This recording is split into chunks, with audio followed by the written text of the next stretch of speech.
Welcome back to the Future of Real Estate. I'm Brett Ellis with the Ellis Team at RE/MAX Realty Group down in sunny Southwest Florida, Fort Myers, Florida to be exact. Well, it's been a little while since we've given you a market update, so we figured it was time. I want to talk about a few of the changes that are happening in the market that you might not be aware of. First of all, we've seen a stabilization in prices, and in fact, prices have gone up a little bit. Inventory's going down, pending sales are going up. I want to cover all these things because to a lot of people that's just words. And we've really been tracking what the market's doing. So let's kind of dig right in. By the way, if you want to reach us, you can always reach us at 239-489-4042. And don't forget our website, which is topagent.com. Okay, here's what we've got going. We've got a graph here.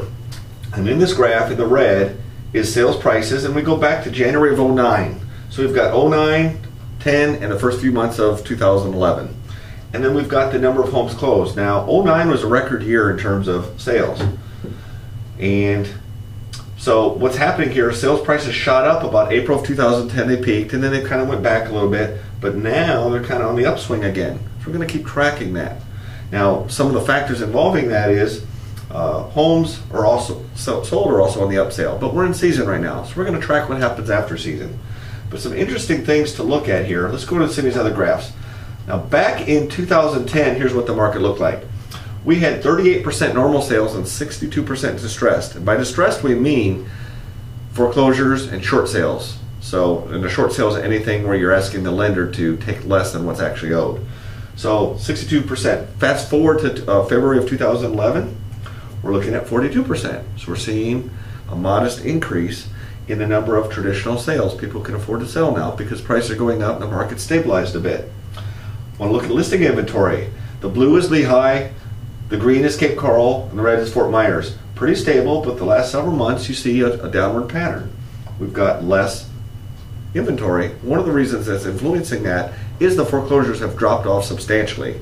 Part of that, the reason is because the banks have some legal issues in terms of who owns the mortgage, and some lawyers may not have been doing things 100% correctly, so it slowed the mortgage. Now, I sat on some conference calls because we do a lot of business with some of the big banks and even Fannie Mae. We're getting ready for another round of them, but I don't think it's going to be to the extent that we saw back in 09. But there is another round coming because they're getting these properties out of the legal process. Let's look at the sales.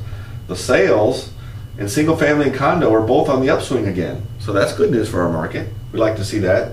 And look at the pending sales because this is a future indicator of the future closings.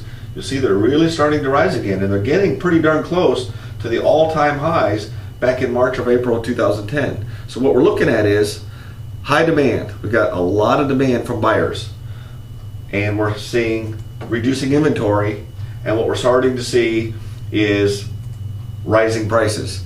So that's what we're tracking through the first quarter of 2011. We're going to keep our eyes on the second quarter. But you see the pendings going up and the listings going down. We've got some wild cards out there we're going to keep our eyes on too. You've got oil. Oil's not included in inflation. Food and energy are not included in the core inflation rate. So inflation is relatively tame, and yet to the average consumer, that's disposable income. If we're spending more on food, we're spending more on gas for our cars, then of course inflation's going up. So we're going to have to see how that pans out. Our tremendous debt. You know, the dollar buys a lot less these days. That's going to be inflationary. Interest rates on sometime in April are going to be going up because of some of the new governmental changes and how the secondary market works. And then we're going to have to keep our eye on, you know, the Mideast crisis and a lot of other things, the national debt, all these things. So we got some wild cards out there, but if you take the wild cards out of it, our market's doing pretty strong. Keep in mind, Southwest Florida led us into this because we were the epicenter of this foreclosure crisis. And unfortunately, or fortunately for us, we've been dealing with this going on 6 years now. So the rest of the country is kind of in a downward slide. We may be on the upward slide only because we've flushed out a lot of these foreclosures that are just now hitting the market in other parts of the country. So they may actually lag us. We'll keep our eyes on that. That is the April Future of Real Estate marketing or real estate update, and we look forward to bringing these in the future. So stay tuned. Don't forget our website, topagent.com.